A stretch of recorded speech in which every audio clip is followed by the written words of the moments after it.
तुम मेरे काबिल नहीं। सुबह 8 बजे वार्डन रोड की आसमान छूती इमारतों से गाड़ियों का काफिला निकलना शुरू हो जाता है।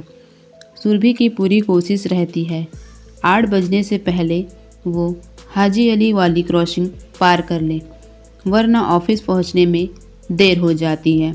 लेट लतीफ़ का टाइटल सुरभि ने दूसरों के लिए संजो कर रखा है। उसे तो हमेशा मिस फैक्चुअल के नाम से जाना जाता है। ट्रैफिक में फंसी सुरभि मोबाइल पर ईमेल चेक करने लगी। नज़र आज के टाइम टेबल पर ठहर गई। सुबह 10 बजे कुछ इंटरव्यू अपने ही ऑफिस में लेने थे।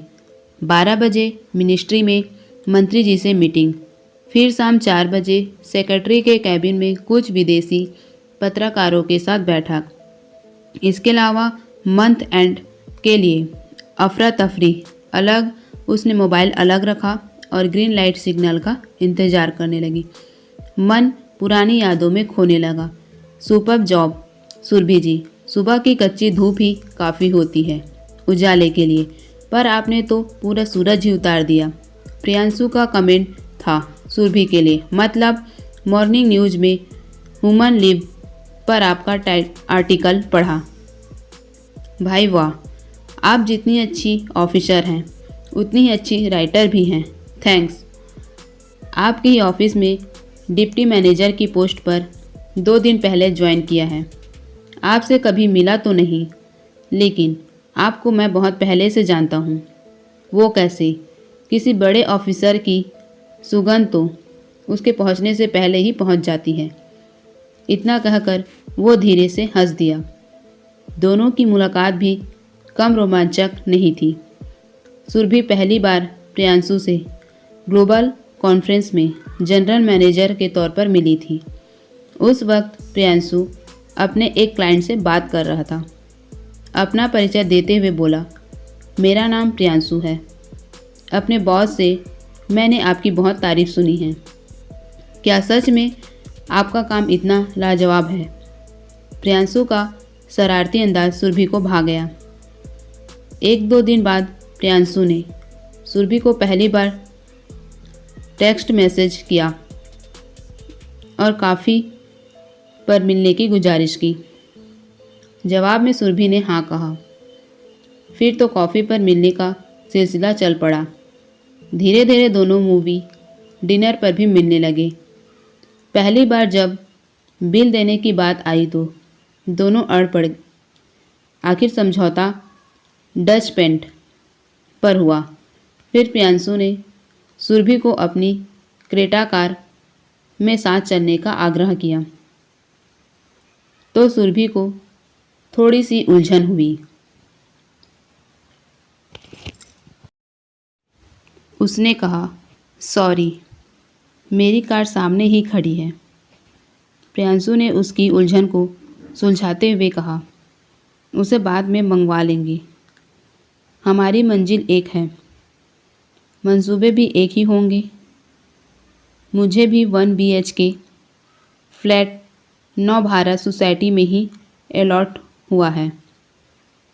सुरभि ने कोई जवाब नहीं दिया तो प्रियांशु ने फिर कहा, आपको सचमुच अपनी गाड़ी की फिक्र है या किसी अजनबी पुरुष के साथ जाना नहीं चाहती? सुरभि को लगा जैसे प्रियांशु उसे चुनौती दे रहा है। कुछ ही देर में कंपनी की जनरल मैनेजर सुरभि के लिए SMS। प्रियांशु अपनी क्रेटा कार का दरवाज़ा खोल रहा था। रास्ते में प्रियांशु ने बताया कि उसने MDI से मार्केटिंग में डिप्लोमा किया है और इस कंपनी में एरिया सेल्स मैनेजर के पद पर उसकी पोस्टिंग हुई है। सुरभि गुड कहते हुए मुस्कुराई। प्रियांशु उसे इम्प्रेस करने की पूरी कोशिश में लगा था। आज अखबार का फाइनेंशियल पेज देखा आपने? कंपनी की ग्रोथ का पूरा श्रेय आपकी मेहनत और लगन को दिया है। मैनेजमेंट ने। सुरभि थैंक्स कहने के बजाय चुपचाप बैठी रही। कार ड्राइव करते हुए प्रियांशु के कानों में अपने दोस्तों के बात गूंज रहे थे। देखो तो, हमेशा मर्द बनने की कोशिश करती है। प्रियांशु भी सुरभि को इम्प्रेस करता रहा। अगले ही पल सुरभि की तारीफ करते हुए बोला, ईश्वर ने तुम्हें फुर्सत से गढ़ा है। बदले में सुरभि मुस्कुराने लगी। आप किसी मैनेजमेंट इंस्टीट्यूट में टीचिंग का जॉब क्यों नहीं ज्वाइन कर लेती? क्यों? शादी के बाद टीचिंग प्रोफेशन कंफर्टेबल होता है। प्रियांशु की इस हरकत पर सुरभि शर्मा गई। उसने महसूस किया प्रियांशु उसके प्यार में दीवाना हो रहा है। सुरभि को भी प्रियांशु का साथ अच्छा लगने लगा। उसके साथ सुरभि को अपना भविष्य खूबसूरत नज़र आने लगा था। कंपनी के लिए विज्ञापन बनाने में, सेल प्रमोशन के लिए प्लान बनाने में प्रियांशु हमेशा सुरभि के साथ रहता। दरअसल काम के प्रति लगन और जिम्मेदारी ने दोनों को एक दूसरे के करीब ला दिया था। अपनेपन का सिलसिला बढ़ने लगा। एक दिन मॉर्निंग मैसेज के साथ प्रियांशु ने अपने प्यार का इजहार कर दिया। कहते हैं मोहब्बत एक बार होती है, पर मैं जब भी तुम्हें देखता हूँ हर बार हो जाती है। सुरभि ने भी जवाब देने में देर नहीं की। यूँ तो बहुत काम थे करने को ज़िंदगी में, मगर हमने तुम्हारी चाहत को हर बात से बढ़कर ही माना है। इसी तरह रफ्तार से ज़िंदगी की गाड़ी दौड़ रही थी। उन्हीं दिनों दो अच्छी बातें हुई। एक तो प्रियांशु को कंपनी के द्वारा एक ट्रेनिंग पर 3 महीने के लिए वंशीगठन जाने का ऑफ़र मिला। दूसरे, सुरभि को बेस्ट मार्केटिंग का अवार्ड मिला। प्रियांशु वंशीगठन जाने से पहले एक दिन अचानक अपने गांव चला गया। गांव जाने से पहले उसने सुरभि को एक मैसेज भेजा। माँ चाहती है कि वंशीगठन जाने से पहले मैं शादी कर लूँ। सुरभि की खुशी का ठिकाना ना रहा। उसने अपने चारों ओर शहनाइयों का सुर सुनाई देने लगा।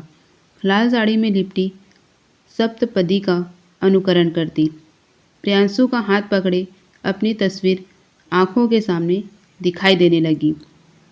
उसका मन जैसे कहीं ठहर ही नहीं रहा था।